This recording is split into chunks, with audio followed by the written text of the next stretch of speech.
Tag Heuer, once a pioneer of motorsport timekeeping and Swiss precision, well, they're now a bit lost. Fresh off the back of Watches and Wonders, we need to ask ourselves, can Tag really compete with Rolex and Omega? And what do they need to do in order to get there? Caught between heritage and hype, luxury and mass market appeal, they need to find a new way forward. So today we're going to ask the big question, can Tag Heuer be saved? Before Tag, there was just Heuer. Founded in 1860, they were innovators, chronograph masters with a real racing DNA, and they were one of the earliest brands to focus on chronographs with their pocket watches. In 1887, Heuer would patent the oscillating pinion, allowing a chronograph function to start or stop instantly, much better for timing, and this led to Edward Heuer claiming they'd perfected the chronograph before bringing this to wrists in 1914. Under Jack Heuer, Tag went from strength to strength, from the Ortavia to the legendary Monaco, and laying the claim to the first automatic Swiss chronograph with the caliber 11. Heuer watches weren't just worn, they were driven and slotted into the cultural zeitgeist on the wrist of Steve McQueen. The brand became associated with Formula One through its trackside timing equipment, and overall, it was just really exciting in this mid-century moment. Then came the merger in the mid-80s. Tag Group buys in, and the Heuer name changes. From that point forward, Tag Heuer became more corporate, and it clearly shows. In 1986, we saw the start of Tag's cash-grabbing era with the original Formula One watch, the first watch to wear the Tag Heuer name. While we now look back at the original piece with some nostalgia, well, what was it really? It's putting together Heuer and their association with Formula One to cash in on this legacy of racing greatness. This launch, we can probably say, marked the start of Tag's era of making more ostentatious or even damn right ugly quartz watches. Yes, I'm looking at you, the original link. But then you come to the end of the 1990s and the brand's lineup got a little bit weird, hinting at the problems the brand faces now. In 1996 the Carrera relaunched, and in 1998 so did the Monaco. But combine that with a brand that sells links and cheap Formula Ones and it gets a little bit messy to say the least. LVMH swept in 1999. And they inherited Tag Heuer's brand issues, which while they've invested in, I don't think they've fixed the underlying problem at hand. Tag Heuer keeps dipping into its archives, but often without a real conviction.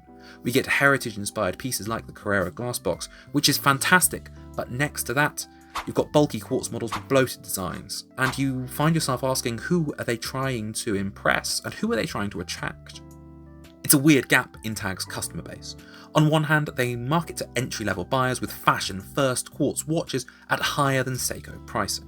On the other, they want to be taken seriously by enthusiasts dropping 5 to 15 grand on a chronograph watch. That disconnect hurts the brand's credibility and their ability to make sales, in my opinion. It's trying to sell a Toyota Corolla and a Porsche 911 in the same dealership, under the same brand name. This gets the brand a bit of hate, and while they may have been able to skate by until now on this, brands are now faced by an even more educated watch buyer, who often demands more than a name on a dial. As part of LVMH, Tag sits in an awkward position. More affordable than Zenith, but less avant-garde than Hublot. And while Zenith leads into movement innovation and Hublot leads into bold design, Tag often feels like it's just leaning on the past. The Caliber 16, based on the ever-present Valjoux 7750 movement. The Caliber 5, built on the ETA 2824 architecture. The result, shrinking relevance in a booming watch market. Tag's buzz just doesn't match its legacy as a racing watch innovator. And I think we can see that in this year's Watches and Wonders releases. First, the Tag Heuer Formula One Solograph, a rework of that original F1 that marks the brand's decline. As we mentioned earlier, I think we all knew this was coming. Perhaps not a Solograph model, but after the Kith hype, it was inevitable, and by returning to this archive piece, I feel that we're revisiting what the original Formula One was, as well as revisiting the watch itself. A cash grab based on brand history. The comment section may hate me for this, but keep this in mind. The watch is powered by the TH50-00, a rebranded Citizen E168 eco-drive movement. Yet somehow Swiss made is on the dial. It just feels disingenuous to me.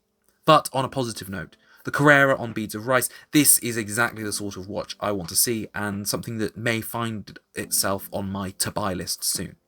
We've got 5 new dials on the Carrera day date. Cool. and I really do like the red fume dial, but it's all a little formulaic, a bit box ticking. The Carrera Twin Time, I like the 6 o'clock date window, it soothes me, and as we know, I love a GMT watch. But I count 5 fonts on the dial, and a designer I know I can feel screaming in the back of my head.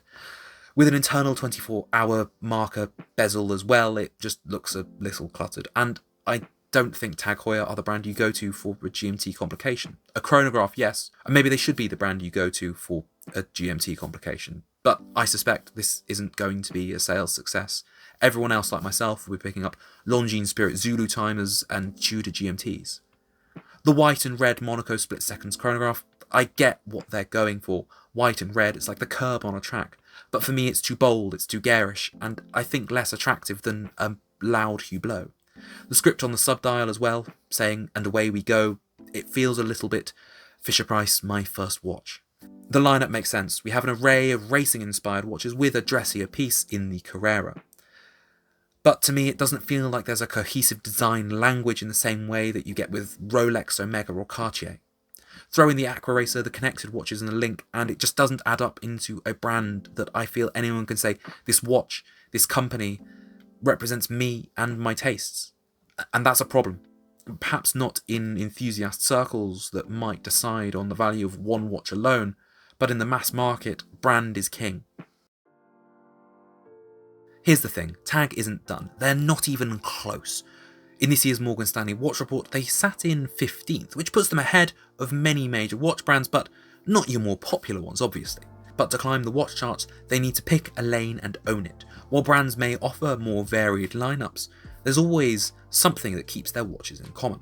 Take Rolex. Most of their catalogue relies on the Oyster case and derivatives of it. But Tag, there's not such a cohesive factor. So, step 1 for Tag, embrace the archive. Tag should double down on models that honour the Heuer legacy, not just visually, but mechanically. The Glassbox Carrera is the perfect blueprint for this, so we need more of this, please. I think we've moved past the era of the vintage-inspired dive watch following in the wake of Tudor, but could it be the time of the vintage-inspired chronograph? Maybe. And there's nobody better suited to make that work than Tag. Step 2. Define your audience. Tag needs to clean up the lineup. Either elevate the entry-level Formula 1 with better quality and storytelling, or kill it off altogether. Fully embrace your avant-garde skeleton models, or go fully vintage. It's the time to specialise. You can't be everything to everyone, and you will hurt yourself by trying. The most successful brands have a commonality, a brand identity between their different lineups. This consistent messaging resonates and is memorable, and then ultimately converts to sales, netting you new buyers. Step 3. Innovation.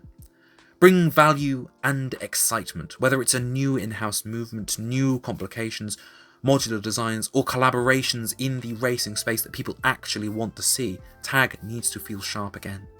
Not safe, boring, or formulaic, as many of their releases, even on the wackier end, have felt of recent years. Tag Heuer has the history, the design DNA, and the platform to thrive, but it has to choose. Be a brand that honours its roots and earns respect, or keep playing the middle and fade into irrelevance. The road to redemption is still open, but time, I think, is starting to tick for Tag. What do you think Tag need to do to build their brand? What watches need to be added, and what needs to be cut? Let me know below. Thanks for watching. If you want to see more of my videos, make sure to hit subscribe. I will see you next time. Bye bye.